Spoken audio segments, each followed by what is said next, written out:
먼저 시간에 이어서 토지개발 우한 이제 세 번째 강의인데, 먼저 시간에 강의한 거 잠깐 짚어보고 넘어갑시다. 대한민국의 땅은 용도 지역이 하나씩 다 있어서 어떤 종류의 건물을 얼만큼 지을 수 있다고 결정이 되어 있다.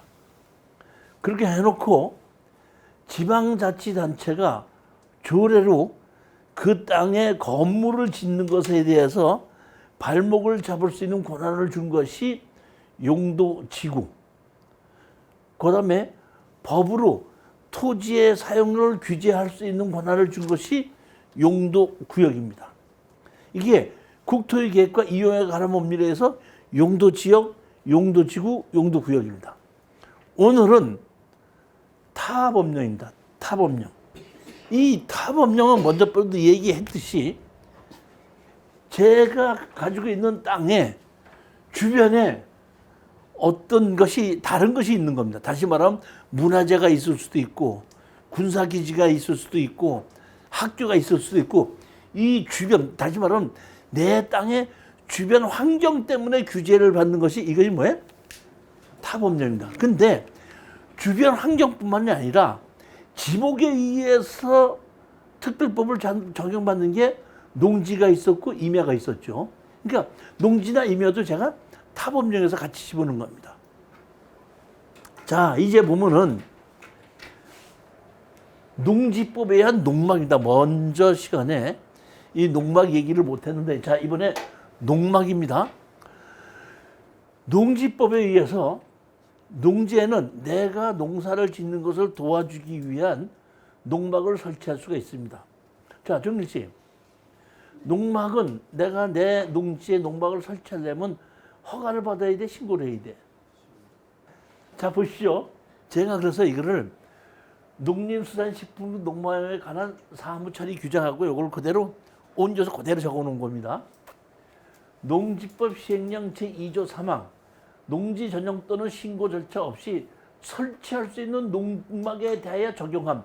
농지 전용, 허가 또는 신고 없이 어떻게 한다? 농막에 대하여 적용함. 농업 생산에 직접 필요한 시설로서 농업인이 자기 농업 정령에 이용하는 토지에 설치하는 시설일 것. 그러니까 자기가 농막은 자기가 농사를 짓는 그 농지에다 설치해야 된다는 얘기고, 주거 목적이 아닌 시설로서 농기구, 농약, 비료 등 농업용 기자재 또는 종자의 보관, 농작업 중 휴식 및 간이취사 등의 용도로 사용하는 시설일 것. 다시 말하면 거주의 목적이면 안 되고 농사를 짓기 위한 휴식이나 밥을 먹는 거나 농기계를 두거나 비료를 두거나 이런 목적으로만 써야 되고, 면적이 어떤다? 20제곱미터 미만, 약 6평 미만으로 설치할 수 있고, 농막은 허가를 받거나 신고를 하지 않고도 설치할 수 있고, 특히나 얼마 전에 건축법에 의해서 농막인 경우에는 건축법상 진입 도로가 없어도 설치할 수 있다. 이렇게 정의가 되었습니다. 132페이지 보시겠습니다. 132페이지 보시면 영농 여건 분리 농지 이렇게 되어 있는데 FTA에 의해서 많은 농축산물이, 외국의 농축산물이 수입이 되기에 농사를 지어서 경쟁력이 없는 농지는 국가나 지방자치단체에서 영농여건 분리농지로 지정을 했습니다. 농지법에 의하면은 누구든지 농지를 사면은 농사를 경작해야 한다 라고 법이 돼 있고, 만약에 농지를 사지 않으면은, 아니 농지를 사서 농사를 짓지 않으면은 그 농지는 다시 팔도록 하고, 팔지 않으면은 공시지가의 20%를 이행강제금으로 매기고 있습니다. 자, 그런데 여기 영농여권 분리농지라고 돼 있죠. 우리 그 부평대 저기 뭐야 농지취득 자격증명서 혹시 발급받으러 가보셨어요? 농지 취득 자격증명서 발급받으러 갔더니 담당자가 무슨 서류를 줘요? 무슨 서류죠? 농축증하고 뭐 농업경영계획서. 그렇죠. 농업경영계획서야. 다시 말하면 뭐냐면은 농지 취득 자격증명서를 발급할 수 있느냐 없느냐는 이 농지를 가지고 샀을 때 산 사람이 어떤 농사를 짓겠다는 영농계획서인데 영농계획서를 받고 담당자가 농취증을 해줄 것이냐 안 해줄 것이냐는 것은 농지 영농계획서대로 농사를 지을 수 있을 때는 농취증을 해주고 영농계획서대로 농사를 지을 수 없다고 할 때는 농취증을 안 해주는 겁니다. 다시 말하면 영농계획서를 써서 제출했는데 농사를 지을 수 있는 사람이 법인이다, 종중이다, 종교단체다 이런 종교단체가 농사를 지을 수 없으니까 안 해준다 이런 얘기입니다. 근데 개인인 경우에는 농업인이 아니더라도 이 농지를 사면은 앞으로 이런 농사를 짓겠다고 하면은 농지 취득 자격을 발급해 줍니다. 그럼 일단 영농계획서를 받고 담당자가 농취증을 해줄 것이냐 안 해줄 것이냐는 영농계획서대로 농사를 지을 수 있는 땅이 없는 땅이 예를 들어서 영농계획서로 살 수 있는 땅에 집이 지어져 있다. 그러면 농사를 지어야 못 지어요. 그러니까 담당자가 이 농사를 지을 수 있는 영농계획대로 농사를 지을 수 없다 하면은 다시 이제 내가 이거를 사서 농사를 지을 수 있도록 어떤다? 원상복구하겠다. 그럼 원상복구하는 조건으로 농지증을 해준다 이런 얘기예요. 그런데 영농여권 분리농지는 무슨 뭐냐면 영농여권 분리농지는 생산성이 낮고 경작 여건이 어려운 등의 요건을 모두 충족한 농지로서 시장 군수가 고시한 농지를 말하는 거고 영농여권 분리농지는 뭐를 안 해도 돼? 농사를 경작하지 않아도 돼요. 그러니까 다시 말하면 농지 취득 자격증명서를 발급받으려고 했을 때 영농계획서에 의해서 농사를 지을 수 있느냐 없느냐를 가지고 농지증을 해줄 것이냐 안 해줄 것이냐인데 영농여권 분리농지는 농사를 안 줘도 되니까 농지 취득 자격증명서를 발급받는데 영농계획서를 써도 되고 안 써도 농지증은 그냥 어떤다? 해주게끔 되는 것이 영농여권 분리농지라는 겁니다. 그러니까 어차피 정부에서 봤을 때 이 땅으로 농사를 지어서는 경쟁력이 떨어지는 농지, 경사도가 15도 이상인 농지, 농기계가 들어가기 어려운 농지, 물이 없는 농지, 이런 농지는 지목이 전 답이라고 해서 무조건 농사를 지으라고 어떤다?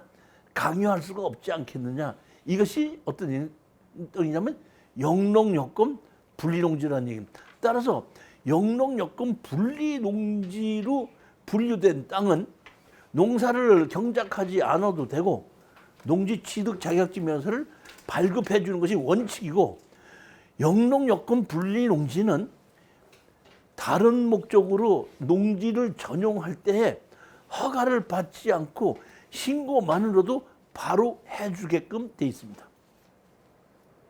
토지이용계획 확인원을 보면 132페이지 보면 지목이 전, 답, 과수원 이런 경우에 여기 밑에 뭐라고 돼 있죠? 영농여권 분리농지로 돼 있죠. 이렇게 영농여권 분리농지로 돼 있는 경우에는 농사를 경작하지 않아도 되는 농지다.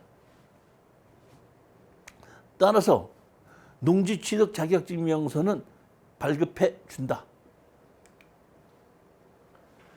133페이지 보시겠습니다. 이번에는 초지입니다. 초지. 대한민국 지적법에 28가지 지목이 있는데 28가지 지목에 초지라는 지목은 없습니다. 이것은 예전에 목장 용지를 만들어서 가축을 기르자고 했을 때 가축을 기르는 먹이를 기를 수 있는 그 땅을 초지라고 만들어 놨기 때문에 일반 땅에서는 초지가 없고 반드시 목장 용지 중에서 초지법을 적용받는 목장 용지가 있고 목장 용지 중에서 초지법을 적용받지 않는 목장 용지가 있습니다. 따라서 여러분들이 어떤 땅에 지목이 뭐야? 목장 용지죠. 목장 용지면 이 밑에 다른 법령에 뜨는 땅을 쭉 봐서 여기 초지 이렇게 돼 있죠. 네. 이럴 때 이 목장 용지는 초지법을 적용받는 목장 용지입니다. 똑같은 목장 용지도 초지가 들어가 있지 않으면은 초지법을 적용받지 않는 목장 용지입니다. 초지는 예전에 초지를 만들었을 때는 가축을 기르기 위한 거기 때문에 세금에 있어서도 혜택을 줬고 초지인 경우에는 지원금도 줬었습니다. 이렇게 해서 가축을 기르기 위한 걸 도움을 주기 위한 초지를 만들어 놨는데 목장 용지 중에 초지를 만들어 놨는데 이 초지로 적용받는 땅을 다른 목적으로 전용하겠다고 했을 때는 국가에서 지원을 받았던 땅이죠. 국가에서 지원을 받아서 초지를 만들었는데 다른 목적으로 쓰겠다면 돼, 안 돼? 안 되진 않지만은 초지를 전용을 받으려고 할 때는 초지 전용 부담금이 따로 내야 됩니다. 그 다음에 조건도 농업진흥지역보다 전용을 받기가 더 어렵습니다.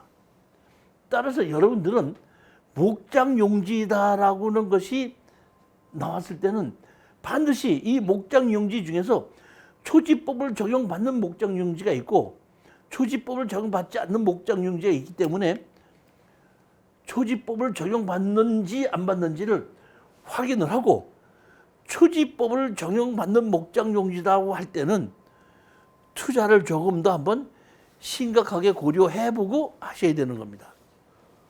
초지입니다. 초지는 반드시 어디에서만 나온다? 목장용지 안에서만 생기는 겁니다. 135페이지 보시겠습니다. 여기 통제보호구역 이렇게 있는데 군사시설이 있는 게 군사시설 보호구역은 통제보호구역과 제한보호구역으로 나누어져서 규제를 받게 됩니다. 그럼 여기 보면 통제보호구역이라고 돼 있죠. 경기도 광주 시덕동하고 통제보호구역이라고 돼 있죠. 통제보호구역, 통제한다. 누구를 통제한다는 거죠? 땅 소유주를 통제하는 겁니까? 출입을 통제한다는 얘기예요. 누구의 출입을? 민간인의 출입을 통제한다 이런 얘기예요. 즉 다시 말하면 군사시설이 있기 때문에 민간인은 여기 왔다 갔다 하지 말아라 이런 얘기예요. 군사시설. 그러면 생각해 봅시다.